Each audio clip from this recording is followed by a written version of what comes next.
sobre isso. Então, a gente faz essa variação. Hoje, especialmente, nós deixamos o link nos grupos de Telegram. Você pode observar que nos principais grupos da igreja, servos e comitê da IBD, o link está lá. E durante a exposição, se o reverendo Nicodemos falar algum assunto que te despertar para alguma dúvida, você clica naquele link, entra o formulário e faça sua pergunta, ela vai ser registrada e na próxima oportunidade você vai ter a oportunidade de esclarecer essa dúvida com certeza. Amém? Deu para entender, queridos? Valquíria, tem um ok? Tudo certinho? Muito bem, irmãos, vamos começar, vamos orar ao Senhor, pedir a Deus para nos abençoar. Com alegria que nós estamos hoje recebendo o nosso irmão reverendo Augusto Nicodemos para esse segundo momento de perguntas e respostas na nossa escola bíblica dominical. E vamos pedir ao Senhor que dê todo o esclarecimento aos nossos corações. Amém? Senhor Jesus, nós te damos graças, nós te louvamos, porque mais uma semana de trabalho passou, e nós podemos estar aqui na tua casa, engrandecendo, exaltando e bendizendo o nome do Senhor por tudo que vivemos nessa semana, por tudo que o Senhor nos proporcionou. E é claro, Deus, que em todas essas coisas o Senhor nos ensinou algo acerca do Senhor, acerca da tua providência, acerca da tua bondade, acerca da tua salvação. Aprendemos do Senhor. E, Deus, não será diferente hoje. O Senhor, nesse dia especial, o dia do Senhor, há de ministrar o nosso coração pela Tua palavra, há de nos esclarecer, iluminar-nos, ó Deus, pelo Teu Santo Espírito, para que possamos compreender temas difíceis da Escritura, temas que vêm e estão estabelecidos em tantas perguntas que chegam para nós. Por isso pedimos ao Senhor, ó Deus, que nos ajude e abençoe a vida do pastor Nicodemos, para que ele possa, ó Deus, ser usado por Ti para nos ajudar a entender todas essas coisas.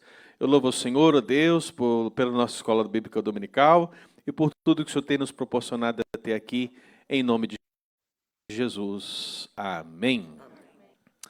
Amém, queridos. Nós vamos então iniciar esse momento de pergunta. Lembrando que nós temos algumas, né?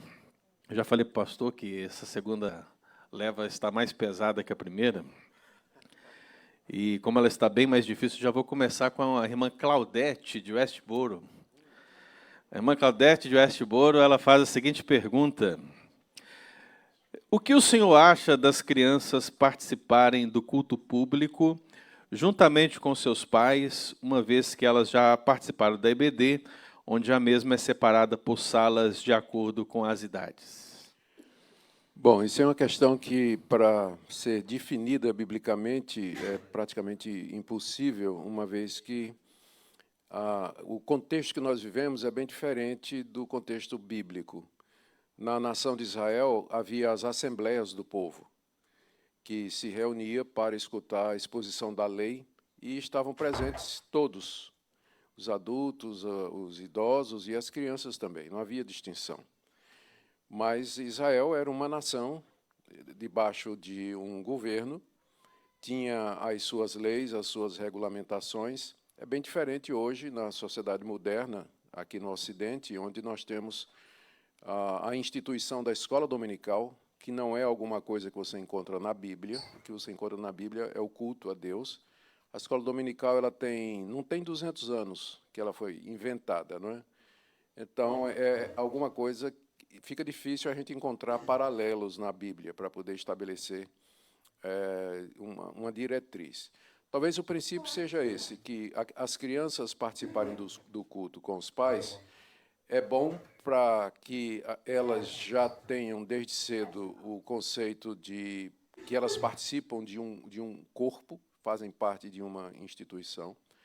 É bom para que os pais aprendam a ensinar os seus filhos em casa a se comportar durante o culto, porque é muito triste quando as crianças começam a gente deixa as crianças irem para o culto e os pais não tomam conta e a criançada acaba perturbando a pregação e tudo, né? Então, isso é bom porque os pais têm que aprender em casa a dizer aos filhos: olha, nós vamos para o culto, tem que ficar em silêncio e assim por diante. Então, existe uma série de vantagens das crianças participarem com os pais no culto. Mas, como eu disse, não é alguma coisa que é bíblico, não é uma questão de certo ou errado, é uma questão do que é mais conveniente. Pode ser que em algumas igrejas, dada a situação, o melhor seja realmente fazer uma separação e as crianças terem o culto, a EBD, em separado até uma certa idade. E em outras circunstâncias, talvez o melhor fosse, para o bem da igreja, que a criançada participasse de tudo, juntamente com seus pais, colocando uma responsabilidade maior nos pais. Aí vai caber à direção da igreja, aos presbíteros, pastor, avaliar e ver o que seria melhor. Mas não acho que é uma questão de, se não for assim é pecado, e se for assim não é pecado. É uma questão pragmática, tem que ser resolvido na base do que é mais conveniente e não em cima de algum princípio. É uma questão de sabedoria, né, de lidar com essas situações. Temos aqui uma pergunta do Eduardo, de Rivir. Ele diz assim: a circuncisão era feita nos meninos, para a inclusão na aliança, e hoje é feito o batismo. Como explicar no caso das meninas que não eram circuncidadas, mas hoje são batizadas? No Antigo Testamento, né, na administração da aliança, no Antigo Testamento, as mulheres eram geralmente incluídas nos homens. Você vê as genealogias, elas são todas via o homem. Então, a mulher era incluída no marido, considerada incluída no marido, a filha incluída no seu pai, e assim por diante. Então, elas eram representadas. Então, a circuncisão dos meninos representava a inclusão das meninas no pacto também. Quando um pai circuncidava seu filho, se ele tinha alguma filha, ela estava representada no menino que foi circuncidada, né? Então, sempre foi assim no Antigo Testamento. Agora, no Novo Testamento, uma vez que o Evangelho sai da nação de Israel e vai para todas as nações, e o Evangelho é anunciado aos gentios, a nova dispensação do Pacto da Graça é mais amplo e mais abrangente. E tem esse elemento de inclusão maior, porque antes era só os judeus, agora inclui também as nações.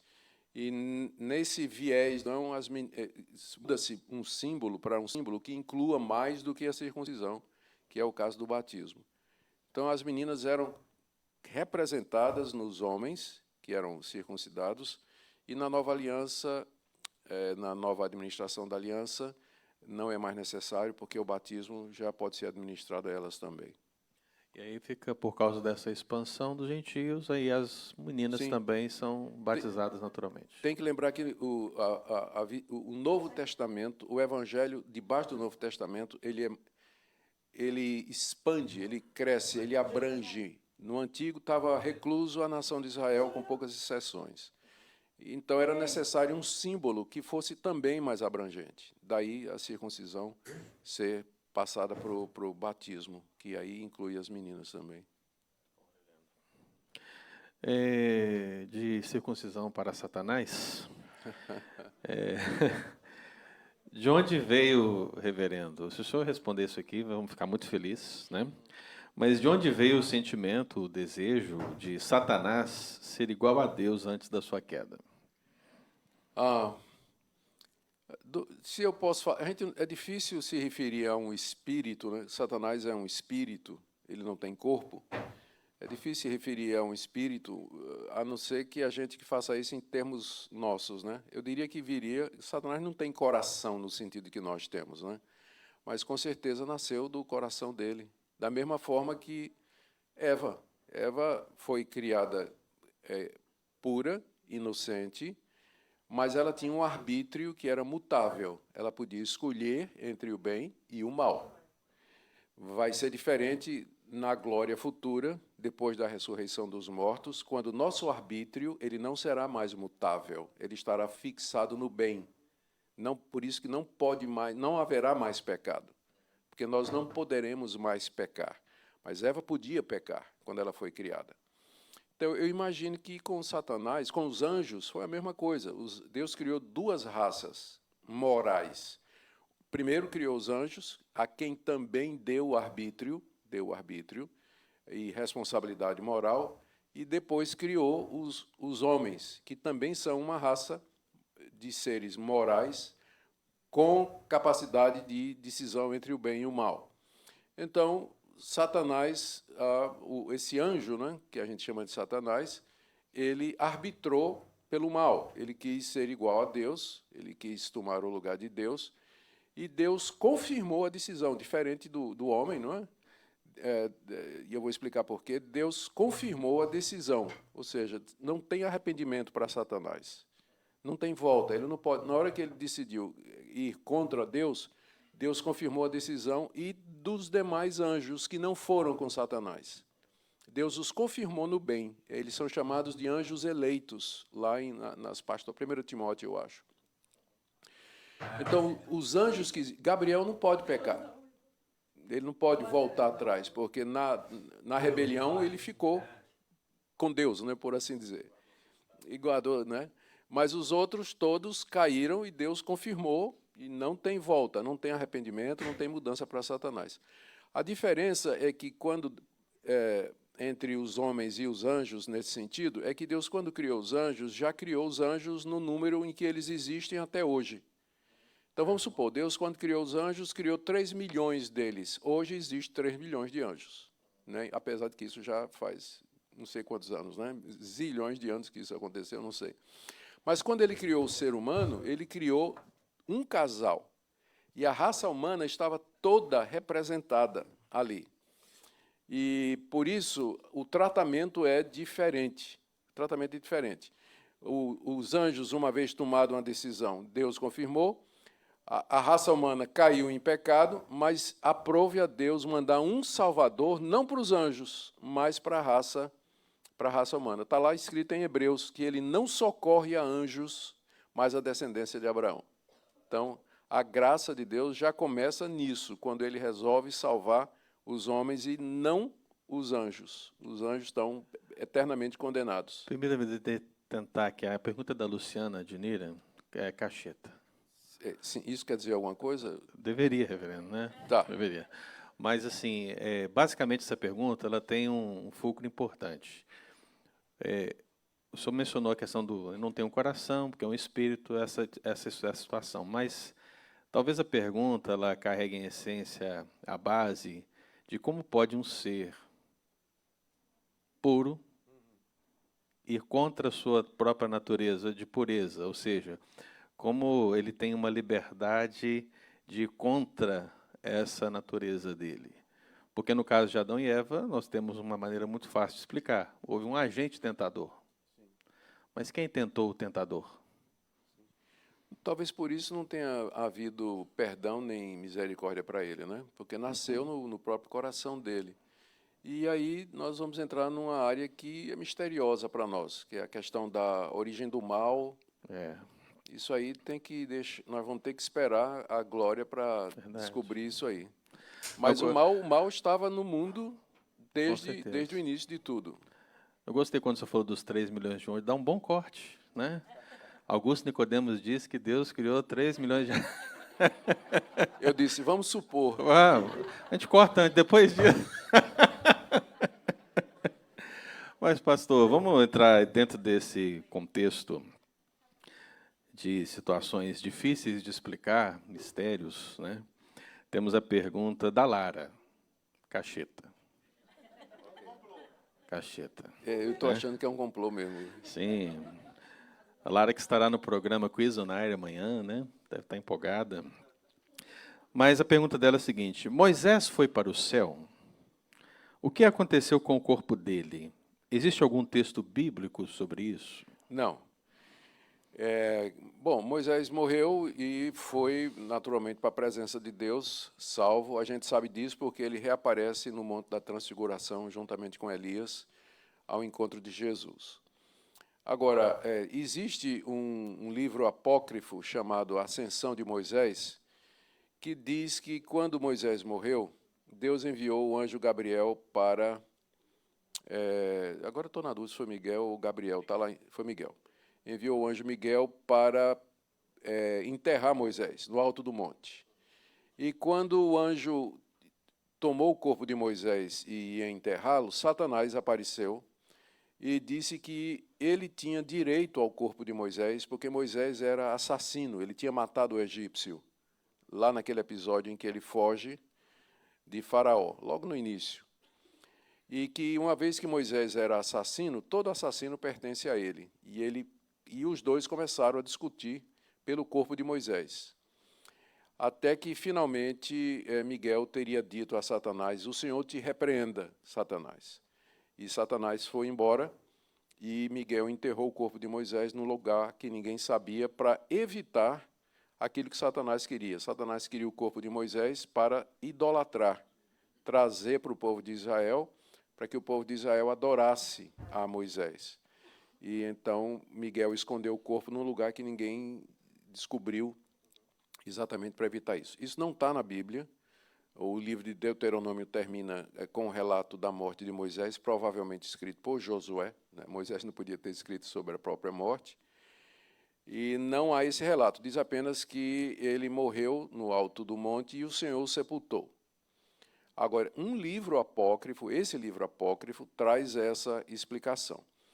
Quando Judas escreveu a carta dele, o Judas não Iscariotes, não é bom esclarecer isso, quando ele escreve a carta dele, ele faz menção desse livro apócrifo. Ele cita, quando Satanás discutia, quando Miguel disputava com Satanás pelo corpo de Moisés, aí cita a história que está no livro apócrifo, e que também é, de alguma forma, menor, refletida lá na segunda carta de Pedro.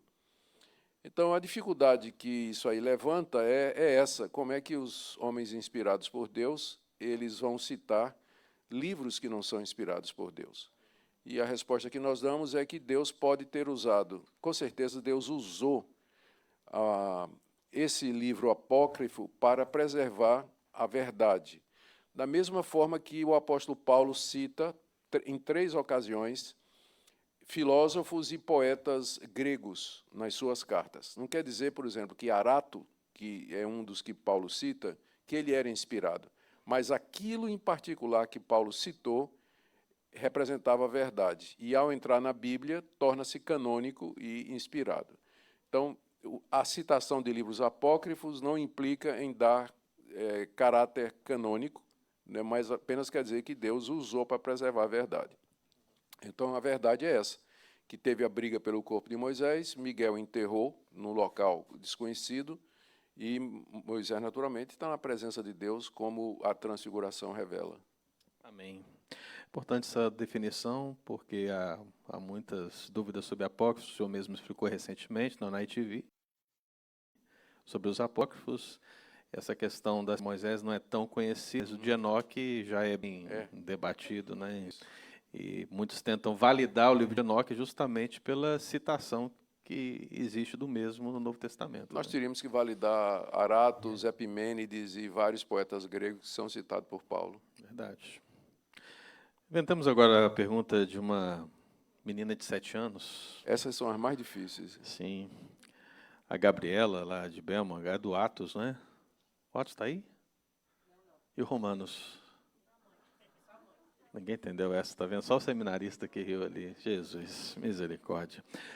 Ela não está aqui, pastor, mas a Gabriela, a Gabriela, ela pergunta o seguinte: por que Deus criou o homem para a sua glória?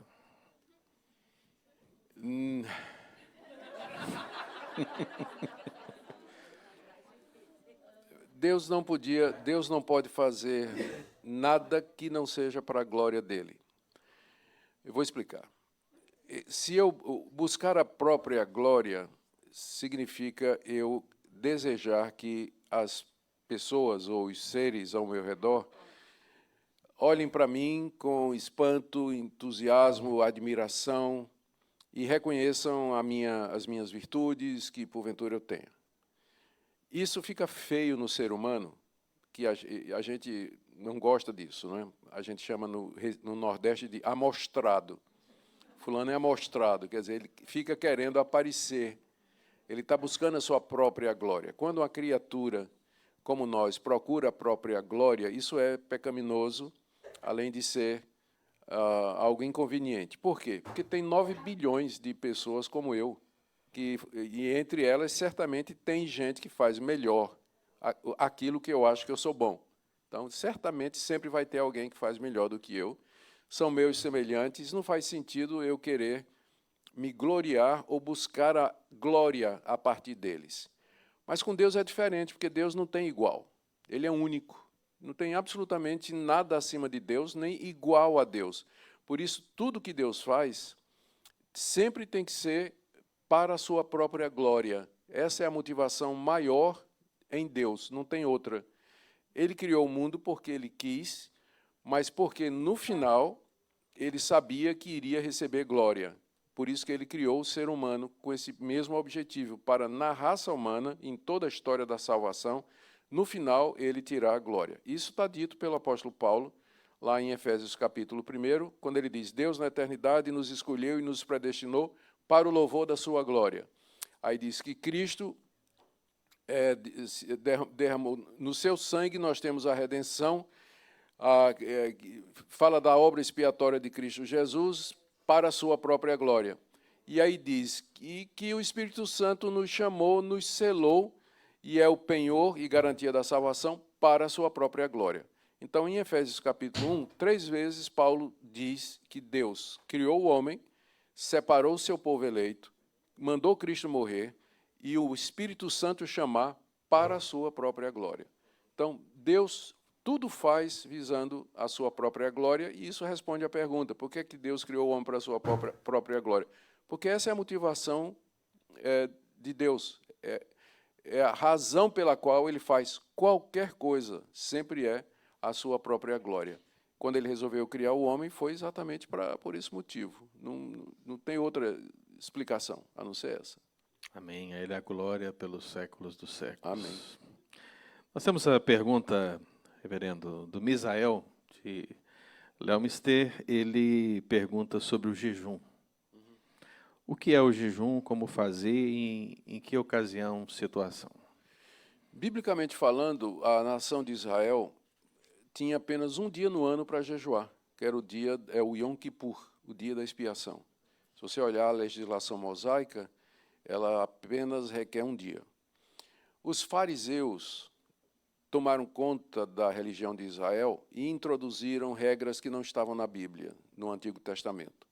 Quando você vê aquele fariseu no templo, junto com o publicano, se gloriando de que ele jejua 3 vezes por semana, aquilo ali era invenção dos fariseus. A Bíblia não manda jejuar 3 dias por semana.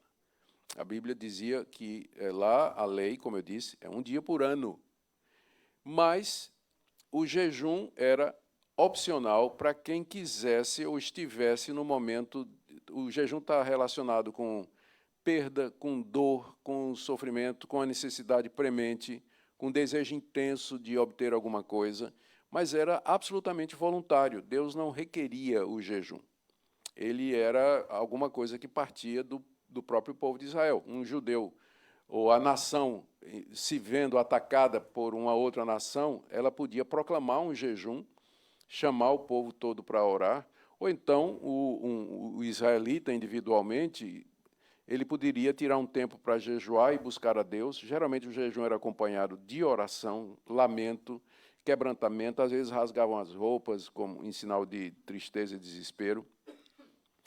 Então, do lado cristão, quando a administração do Pacto da Graça vem para o Evangelho, Jesus apenas regulamenta. Ele diz: quando orardes, aliás, quando você jejuar.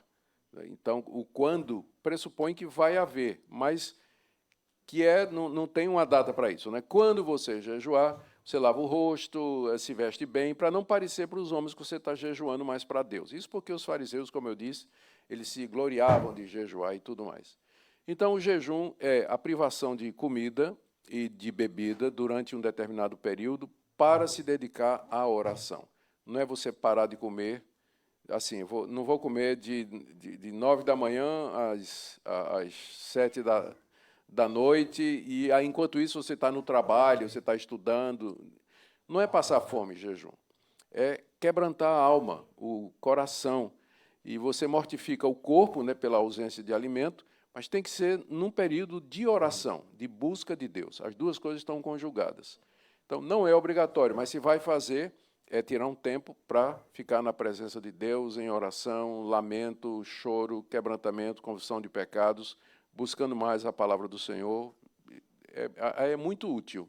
Aí, sendo assim, é um meio de graça bem apropriado, ajuda bastante. Você sabe que eu tinha um colega no seminário que jejuava todos os dias. De meia-noite às 6 da manhã. É.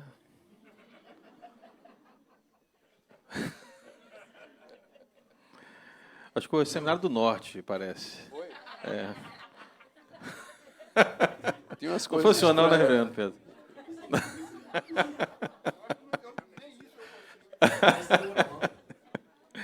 Mas eu não sei, né? Mas é claro que quando a gente fala de jejum, todos devem ter pensado isso aqui, eu não sou onisciente, não, mas talvez alguém pensou assim, mas e o jejum de Daniel? Ele foi alguma coisa que ele fez voluntariamente, não é? Ele fez voluntariamente e ele estava aflito e angustiado com a visão que ele teve e ele queria compreender aquilo ali.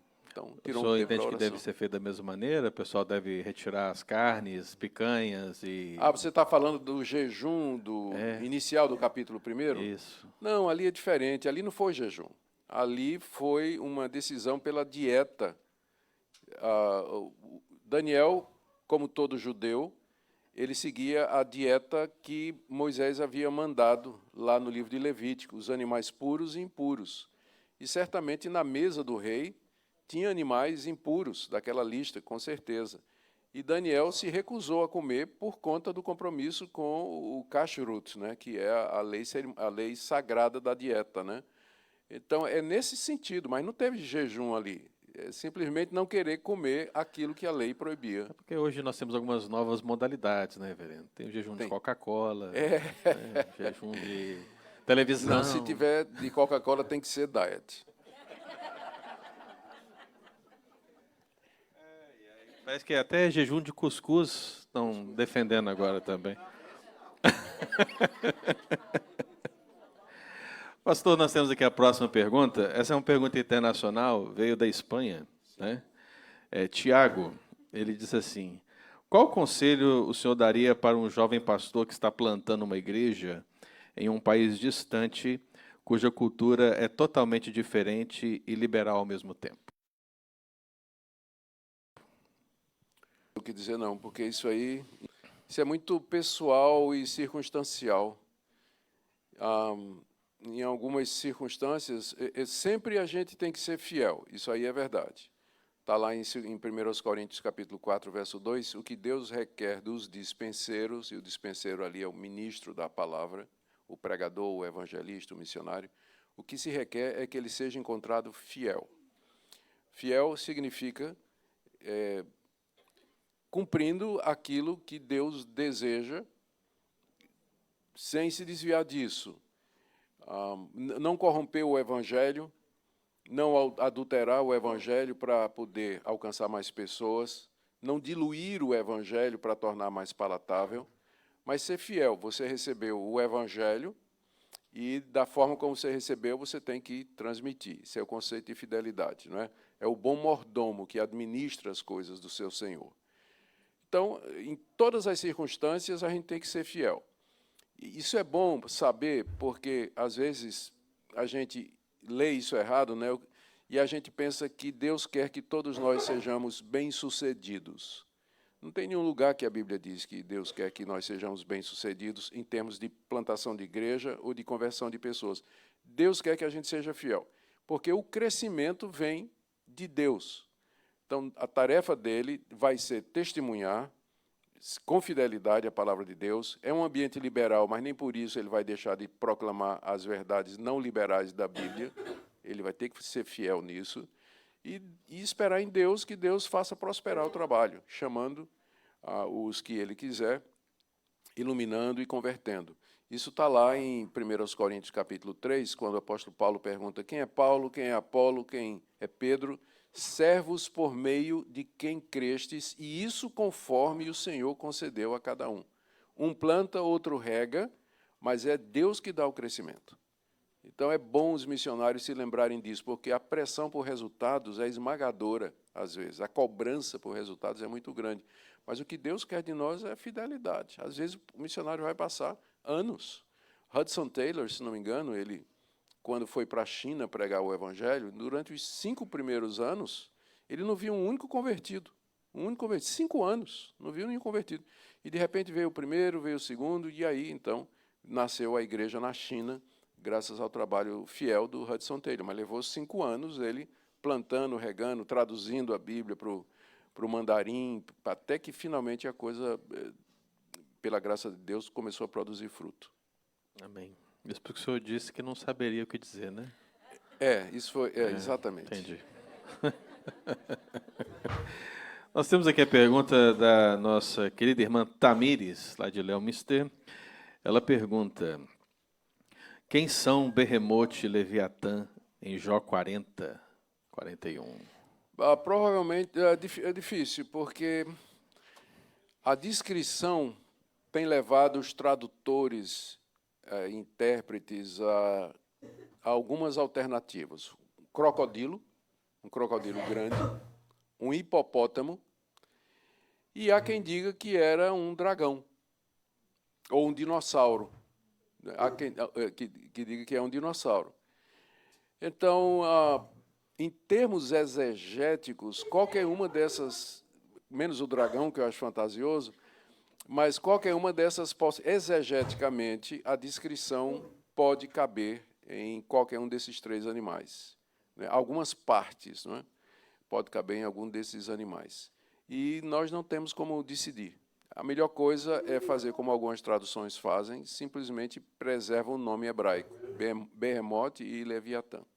Em vez de tentar traduzir como... Tem algumas traduções que dizem, em vez de contemple o hipopótamo, ou diz, não tem uma que fala do jacaré, não, mas contempla o hipopótamo, já entendendo que era isso aí. Mas a gente, na verdade, não sabe. A descrição do hipopótamo é meio diferente, né? Mas deve ser um hipopótamo especial. Alguns acham que era um dinossauro, né? Tem quem creia que os dinossauros foram contemporâneos do claro. homem. Eu não tenho dificuldade com essa teoria. Temos até alguns registros arqueológicos dentro dessa linha. Admitem essa Você possibilidade. mencionou a questão do dragão, acabei de ficar curioso, né? Porque a Bíblia menciona dragões, né? E não seria, de repente, dragões uma percepção mitológica de animais que existiram no passado, grandiosos, como seria Behemoth? É um Behemoth, sem dúvida, pode ser. Não tenho dificuldade. Não creio que tenha havido dragão como os representados nos... Game of Thrones, e tudo aí, né? Não creio. Mas que pode ser uma referência a algum tipo de dinossauro, com certeza. Sim. O único dragão que está por aí agora, o derredor, é outro, né, velho? É outro dragão. Verdade. Temos agora a pergunta da Glaucia. Glaucia, que está de cabelo novo, cabelo cortado.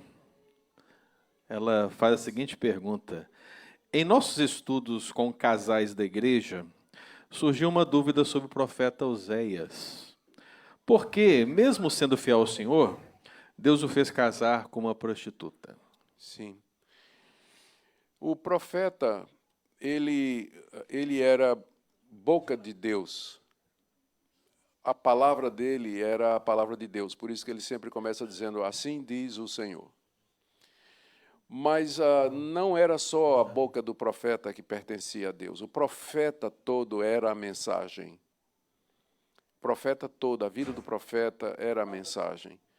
Há ocasiões em que Deus mandou o profeta Isaías ficar nu e caminhar nu pelas cidades de Jerusalém, porque era uma espécie de profecia encenada. Estava encenando alguma coisa. Uma vez ele mandou Jeremias comprar uma propriedade, pegar a escritura, que era um rolo de couro, e esconder as margens do rio Eufrates. Então, não era só o que o profeta falava, mas a vida do profeta estava nas mãos de Deus, e quando Deus queria trazer alguma mensagem. Ele, se não me engano, ele mandou Jeremias dormir, passar um ano dormindo sobre o lado. Teve outra vez que ele mandou um profeta preparar comida com esterco. Não para ele comer esterco, mas a lenha era feita de esterco. E É nesse sentido que ele manda o profeta Oséias casar com a prostituta. Oséias representando Deus e a prostituta representando Israel. Israel havia se prostituído com outros deuses. Havia cometido idolatria, abandonado Deus, que era o marido de Israel, abandonado Deus e traído Deus com os inimigos de Deus, que eram os ídolos. E o profeta, para ilustrar isso, Deus manda o profeta casar com a prostituta. Então, tem que lembrar isso, que o profeta, ele era a mensagem, não somente o que ele fazia, mas a vida dele e tudo mais. Então, ele estava nas mãos de Deus para servir de mensageiro de todas essas formas. Naturalmente, isso não vale para os dias de hoje, né, reverendo?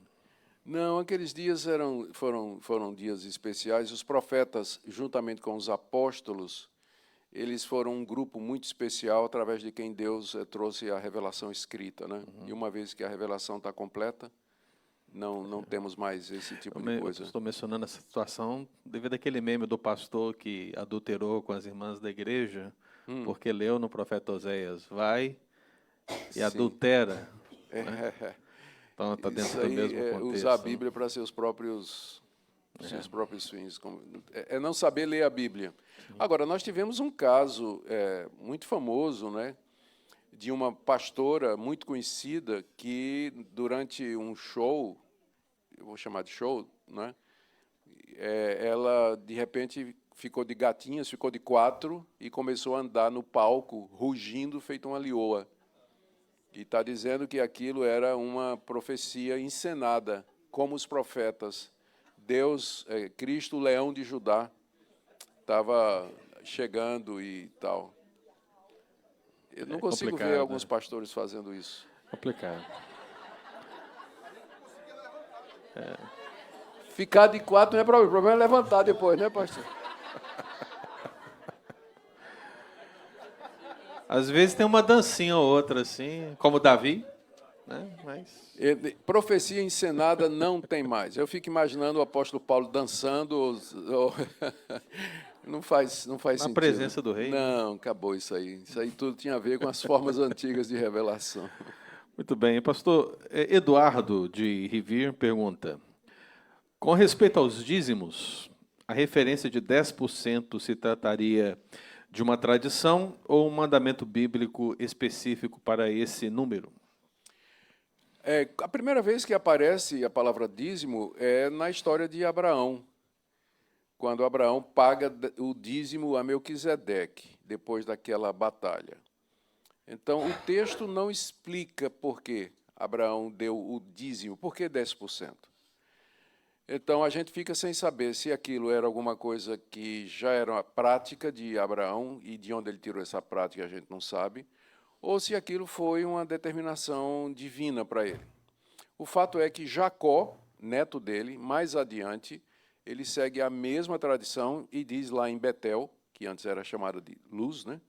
Lá em Betel, onde ele passou a noite dormindo, teve aquela visão da presença de Deus, ele diz... Vou falar mais um pouco sobre isso, eu vou falar terça-feira, entendeu? Vai. Não, eu vou deixar você estudar mesmo, para você fazer. Então, Jacó, quando acorda do sonho, ele diz, aqui é realmente a casa de Deus, e ele promete a Deus, se o Senhor me abençoar... Ele estava a caminho de Padã Arã, né, na Mesopotâmia, para a casa do tio dele, Labão. Então, ele disse, se o Senhor me abençoar na minha jornada e eu voltar em paz para a minha terra, aqui eu vou erigir uma coluna ao Senhor, e de tudo que o Senhor me der, eu vou lhe dar o dízimo. Então, a segunda vez que aparece, e a gente só pode... Não foi Jacó que inventou, ele está se mirando no avô, Abraão, que já tinha dado 10%. Mais tarde, essa prática ela é sistematizada no sistema levítico, na lei de Moisés, na legislação mosaica, que estabelece o dízimo agora como lei, e de vários tipos. A gente pensa que é um tipo só, mas são pelo menos 3 tipos diferentes de dízimo, né, que o israelita tinha que dar. E estou dando a ideia para o pastor Pedro, né? São 3 dízimos, né, que o pessoal... Mas não vai fazer como o Valdomiro Santiago, que falou do trízimo, né? 10% para o Pai, 10% para o Filho e 10% para o Espírito Santo. Então, é o trízimo. Então, não vamos fazer como... E aí, quando chega no Novo Testamento, uma vez que os primeiros cristãos eram, na totalidade, judeus e estavam acostumados a esse sistema de contribuição, e uma vez que a Bíblia não suspende isso, então é natural pensar que a prática de 10% como expressão de gratidão, de louvor e de obediência a Deus tenha continuado na igreja nos seus primórdios, pela prática do... Primeiro, porque, como eu disse, né, a igreja no início era judaica, estava lá em Jerusalém, todos os primeiros 3.000 convertidos lá eram judeus. E continua como sendo um referencial dentro da igreja, 10%. Então, não, que vem, você perguntou se de onde vem os 10%, né, que é tirado da prática do Antigo Testamento desde o tempo de Abraão. Então, não é uma revelação, mas é isso aí. Uma reflexão, pessoal, reverendo. A gente, como pastor, ao longo das décadas, a gente vai imaginando, vai percebendo o dia a dia da igreja. E a gente percebe que nessa relação dízimos e ofertas, 99% dos casos, balancetes financeiros apresentam que a igreja mais dizima do que dá oferta. Quando aparentemente pelo Novo Testamento, se considerássemos só o Novo Testamento, deveria ser o oposto, talvez, mais ofertas do que dízimo. Por que o senhor, não sei se o senhor vê da mesma maneira, mas se o senhor vê da mesma maneira, por que nós conseguimos fazer essa leitura, pelo menos pelos números, de que a igreja tem uma dificuldade de ofertar, aparentemente, com uma liberalidade igual à do dízimo ou superior à do dízimo? Eu acho que tudo tem a ver com a definição de oferta e onde a gente vai encontrar as regras para a oferta no Novo Testamento. E o local é 2 Coríntios 8 e 9. Qual era a circunstância? Fome em Jerusalém, o apóstolo Paulo levantando uma coleta entre as igrejas gentílicas que ele havia plantado, para levar a Jerusalém e atender a necessidade daqueles irmãos. Então, havia uma necessidade. As ofertas não eram do tipo assim, irmão, quem quiser ofertar, oferta. Porque havia um motivo. Se vamos ofertar, mas vamos ofertar para quê? Então, a igreja apresenta um projeto. Vamos plantar igrejas no Nepal. Então, coloca isso diante da igreja. E explica a visão missionária de fazer isso. Então, a igreja tem um objetivo. Além do dízimo regular, os irmãos vão meter a mão no bolso para esse propósito especial para o qual nós precisamos mais do que o dízimo. Ou então, dizendo assim, irmão, nós precisamos precisamos começar um abrigo de idosos. Tem muita gente que não tem condição, está ficando velho, então, fazer um abrigo de idosos. Então, faz o projeto e aí vamos na base da oferta para fazer isso. Então, se a igreja não é motivada, se não é dito para que é que a oferta vai ser levantada, pouca gente vai dar além do dízimo. Então, a oferta é para quando houver uma necessidade a mais do que as necessidades normais e naturais da igreja, que seriam supridas pelo dízimo dos irmãos. Seria suficiente para isso. Mas a oferta ela tem que estar linkada, eu acho, pelo menos é o que a gente vê no Novo Testamento, né? Aqueles 2 capítulos que são os mais importantes do Novo Testamento a respeito de oferta, eles foram escritos porque o apóstolo Paulo queria orientar os coríntios sobre como eles deveriam proceder com o levantamento da oferta. Que os coríntios tinham prometido fazia 1 ano que eles dariam oferta e não tinham dado nada até agora. E Paulo, então, quando escreve para eles, orienta, dizendo, vocês têm que dar, vocês têm que ser generosos, Deus ama o que dá com alegria, cada um contribua, segundo Deus colocou no coração, contribua de acordo com o que Deus tem dado a você, que é a proporção, é o princípio da proporcionalidade, mas tudo isso em cima da necessidade dos pobres de Jerusalém. Então, para socorrer os pobres, vamos levantar uma oferta. Aí, tudo bem. Mas, normalmente, quando não há um estímulo... Sim. Quem é bom em estimular é o reverendo Jeremias, né? Na 8ª. Impressionante. Nós temos aqui a nossa pergunta, penúltima pergunta, do irmão Atos, de Melbourne. Ele diz assim, se hoje em dia o povo judeu não oferece sacrifícios de animais, Como eles podem obter a expiação dos pecados e receber o perdão de Deus? Sim. Olha, os judeus aprenderam a viver sem os sacrifícios de animais 500 anos antes de Cristo. O que é que aconteceu 500 anos antes de Cristo? O templo foi destruído por Nabucodonosor.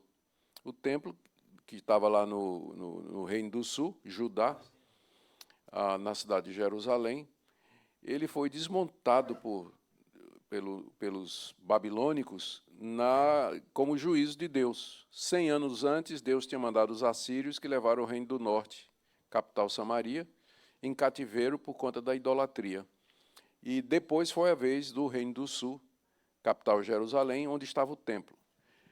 Os judeus foram para o cativeiro e durante 70 anos eles ficaram lá sem oferecer sacrifícios, porque o templo tinha sido destruído. E o sacrifício só podia ser oferecido no templo e pelos levitas. Ninguém podia em casa matar um animal e pensar que aquilo seria aceitável a Deus, porque não era. Deus estava dizendo que era para ser pelos levitas e tinha que ser no local que ele tinha determinado, que era Jerusalém.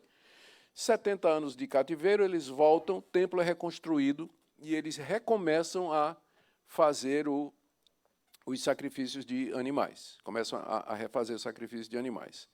Aquilo não durou assim. Aí, durante esse período de 70 anos, em que eles não ofereceram sacrifícios, surgem as sinagogas. Surge a sinagoga. Por quê? Porque uma vez que eles não tinham um templo, eles precisavam de um local onde eles se reuniam, pelo menos para estudar a lei de Deus. E aí é que surge a figura do escriba, que é aquele que copia a lei. O primeiro é Esdras, é aquele que copia a lei e que ensina a lei ao povo. Quando você começa a ler o Novo Testamento, você se depara com a figura do fariseu, do escriba e da sinagoga, que não tem no Antigo Testamento. E você pergunta, de onde é que veio isso? Surge no período intertestamentário, quando Israel está lá na Babilônia, sem poder oferecer sacrifícios, e surge então a sinagoga como opção. Eles se reuniam para cantar, ler a palavra de Deus e ser instruído pelos levitas. No caso, Esdras era um levita, não é? Da tribo de Levi. E Esdras, então, é o protótipo dos escribas. Eles voltam, não é? Reconstroem o templo, mas aí já tem a sinagoga como instituição. Aí você tem o templo e a sinagoga. Ele ia para o templo oferecer sacrifício e no sábado para a sinagoga para aprender a lei. Então, era assim que funcionava. Nesse período, Israel é dominado por outras potências estrangeiras, além dos babilônicos, vem os medos e persas, depois vem os gregos, Alexandre o Grande, com um programa de helenização, de aculturação dos povos, queria, inclusive, fechar o templo de Jerusalém. Antíoco Epifânio IV, que era um seleucida, ele, quando assumiu o trono, ele sacrificou um porco no altar de Jerusalém, um animal imundo, né? Que Daniel identifica como sendo abominável da desolação. Então, os judeus ficaram muito com medo de perder a identidade deles. E surgiu um grupo que liderava Israel, os judeus, para não se sujeitar à imposição dos gentios. Esse grupo começou a ser chamado de fariseus, que vem da palavra grega aforizo. Você veja que as vogais são as mesmas, né? Aforizo. Então, fariseu, que significa separado. Aforizo é o verbo separar. Então, eles se chamavam os separados, aqueles que não se envolviam com os gentios. É a origem dos fariseus. Então, quando Jesus aparece no cenário, você tem esse contexto. Os judeus indo para o templo, que já tinha passado por uma reforma muito grande. Herodes o Grande tinha feito reformas imensas no templo para agradar os judeus, a ponto dele ficar parecido com o de Salomão, o templo de Salomão. Você tinha os fariseus, que era o partido dominante, portanto, era uma religião legalista, o judaísmo virou legalista, e você tinha a figura do escriba, que era o cara que ensinava na sinagoga. Não é? Jerusalém é destruída no ano 70.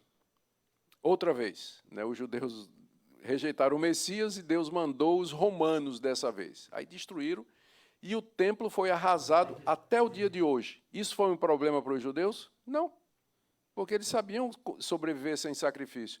Tem um rabino que disse o seguinte: ler e estudar a lei é melhor do que qualquer sacrifício. Baseado no próprio Antigo Testamento, onde Deus diz que é melhor obedecer do que sacrificar. Então, para o judeu hoje, tem gente que diz assim, os judeus estão ansiosos para voltar para Israel, para reconstruir o templo, para poder oferecer sacrifício. Nada. Os judeus já vivem sem templo há 2000 anos, já se adaptaram. Leitura da lei, tem as próprias regras e tradições deles. Quem quer a reconstrução do templo é uma minoria de judeu ortodoxo. Mas o judeu mesmo, para ele, a leitura da lei e a obediência à lei vale mais do que sacrifício. E os dispensacionalistas também. Né? Os dispensacionalistas querem mais do que os judeus, do que o templo seja reconstruído. Nós estamos caminhando para a nossa última pergunta, reverendo. Eu vou pedir para o senhor ser o mais sucinto possível. Vai ser difícil. Essa última pergunta são 8 perguntas dentro de uma, né? Seguindo o padrão da última oportunidade, né? Mas, reverendo, uma palavra que define a EBD para o senhor, a importância da EBD. Uma palavra que define a importância da EBD, Escola Bíblica Dominical. Escola Bíblica Dominical. É discipulado, ensino. Isso aí. É uma boa oportunidade para, como eu disse, você não encontra um exemplo bíblico de EBD, talvez a sinagoga poderia ser considerada assim, mas é excelente, é uma metodologia extraordinária que surgiu na igreja cristã e que é uma oportunidade para discipular, falar mais de perto, coisas que durante o culto público a gente não consegue dizer. Né? Não é porque não seja impróprio, é que não dá tempo mesmo, né? Claro. Pode ser aprofundado. Então, discipulado seria a palavra que eu usaria. Uma teologia sistemática preferida? Continua sendo o velho Berkhoff, que a gente chama de Berkoffão. O Berkoffão. Continua sendo... Era um teólogo holandês, mas radicado aqui nos Estados Unidos, que apresentou, talvez de maneira mais clara e sistemática, a boa teologia reformada clássica. Um milagre que o senhor testemunhou? Minha própria vida, fui curado de infertilidade crônica, e isso foi no ano de 80 deixa eu ver quando nasceu a Hendrika. Então foi no ano de 85. Só não pode errar essa informação, reverendo. Não, essa informação está correta. Está correta? Está correta.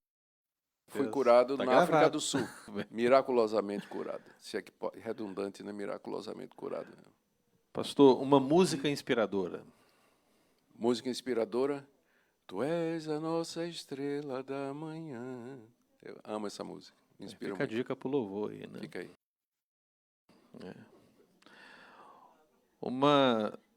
Essa estrela da manhã não é o diabo, não, reverendo? Não? Porque ele diz assim, tu és a nossa estrela da manhã, verdade. então não pode ser o diabo. É verdade. Eu perguntei ao senhor da última vez sobre a comida, né? O senhor lembra, né? O senhor falou que era buchada de bode. Não mudei de opinião, não. Continua gostando de buchada Mas de bode. uma sobremesa, reverendo, indispensável. Sorvete, sempre. Sorvete? Sorvete, sempre. Muito bom. Achou que o senhor falar pudim. Não. O senhor tem certeza? Tenho. Entre um pudim e um sorvete, eu vou no sorvete. Ainda bem, mas sobra mais para mim. Com certeza. Pastor, assim, um momento difícil, ou talvez o mais difícil na vida do senhor. Eu mencionei ontem no podcast com o pastor Pedro, foi durante os meus estudos de doutorado na Holanda, que eu fiquei muito exposto à teologia liberal, e durante um mês eu duvidei da existência de Deus, da autoridade da Bíblia. Faltou um pouquinho assim para eu me tornar ateu. Só Deus para me segurar. Agora uma questão de spoiler. Spoiler. O próximo livro no prelo. Eu não sei. Eu sei que tem alguns com algumas editoras aí, mas eu não me lembro qual que vai sair O primeiro. senhor não quer dar resposta, né? Não é isso não. Eu creio que deve ser primeiro aos Coríntios, pela Vida Nova. Eles estão Olha aí. trabalhando no manuscrito, mas deve sair o comentário de primeiro aos Coríntios, 1 Coríntios. pela Vida Nova. Sim. Muito bom. Para fechar, reverendo, uma citação sua ou de alguém memorável. Que o senhor sempre cita, assim, como disse fulano. Essa foi difícil. Eu gosto da citação do meu genro, do meu sogro, reverendo Francisco Leonardo, que ele sempre me dizia quando eu procurava aflito com alguma angústia do ministério e tudo mais, ou mesmo na minha vida. Ele dizia: meu filho, Deus não prometeu uma viagem tranquila, mas uma chegada certa. Então, isso me acalmava, né? Ele dizia: olha, a viagem vai ter tempestade, mas Deus promete que você vai chegar lá. Então, isso me ajudava bastante. O senhor sabe que eu já ouvi essa frase do senhor em vários... na internet aí, como só o autor, né? Não, eu não sou o autor, não. É o reverendo Francisco, Pois é, que talvez nem ele mesmo seja o autor, né? É verdade, possivelmente. Estamos fechando, irmãos, esse segundo momento de perguntas e respostas. Nós temos o primeiro momento, o segundo momento está nos canais da nossa igreja, na ITV, você encontra facilmente. E a nossa oração é que o terceiro momento que teremos no mês que vem também seja muito especial. Para que você possa participar com a sua pergunta, basta acessar o link nas nossas redes sociais e colocar ali as suas perguntas que você deseja que sejam feitas ao reverendo Augusto Nicodemos. Amém?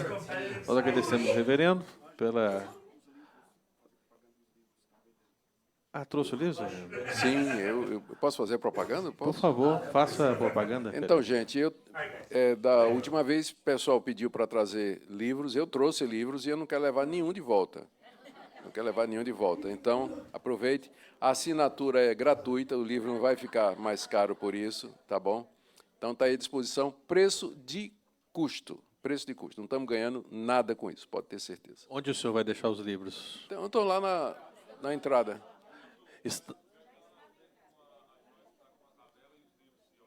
Ok, então vejamos, os livros do pastor Nicodemos estão lá na entrada da igreja, junto com a Joyce. Lá estarão a tabela com os preços, os livros que ele trouxe. Se você tiver interesse, por favor, encaminhe até lá, porque teremos 30 minutos agora entre esse momento e o nosso culto, para nós nos organizarmos, e vai ser o melhor momento para você fazer isso. Amém? Deus abençoe, queridos. Foi um prazer, pastor.